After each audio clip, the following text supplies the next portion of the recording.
দিনকে দিন যেন আরও অশান্ত হয়ে উঠেছে বিশ্ব। ইউরোপ থেকে মধ্যপ্রাচ্য হয়ে এবার এশিয়াতেও ছড়িয়ে পড়েছে যুদ্ধের দামামা। ইরান এবং পাকিস্তানের পাল্টাপাল্টি হামলার কারণে তৈরি হয়েছে রীতিমতো যুদ্ধের আবহ। একদিকে চলছে ইউক্রেন রাশিয়ার সংঘাত, অন্যদিকে ফিলিস্তিন ইসরায়েলের তাণ্ডব। এরই মধ্যে নতুন করে ইরান পাকিস্তানের মধ্যে যুদ্ধ শুরু হতে পারে বলে আশঙ্কা করা হচ্ছে। মঙ্গলবার ড্রোন ও ক্ষেপণাস্ত্র ব্যবহার করে বেলজিক গোষ্ঠী জৈসালাদুলের দুটি ঘাঁটিতে হামলা চালায় তেহরান। এর জবাব দিতে অবশ্য দেরি করেনি পাকিস্তানও। কয়েক ঘন্টার মাথায় হামলা চালিয়ে বসে ইরান সীমান্তে। পাকিস্তান দাবি করে তারা ইরানের অভ্যন্তরে বিচ্ছিন্নতাবাদী গোষ্ঠীদের লক্ষ্য করে হামলা চালিয়েছে। এমন পরিস্থিতিতে দুই দেশই যেন উত্তপ্ত বারুদ হয়ে আছে। পান থেকে চুন খসলে লেগে যেতে পারে ভয়াবহ যুদ্ধ।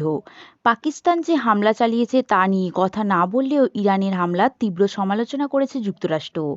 ওয়াশিংটন বলছে, কোনো রাগটাগ না মেনে ইরাক, সিরিয়া এবং পাকিস্তানের উপর হামলা চালিয়েছে তেহরান।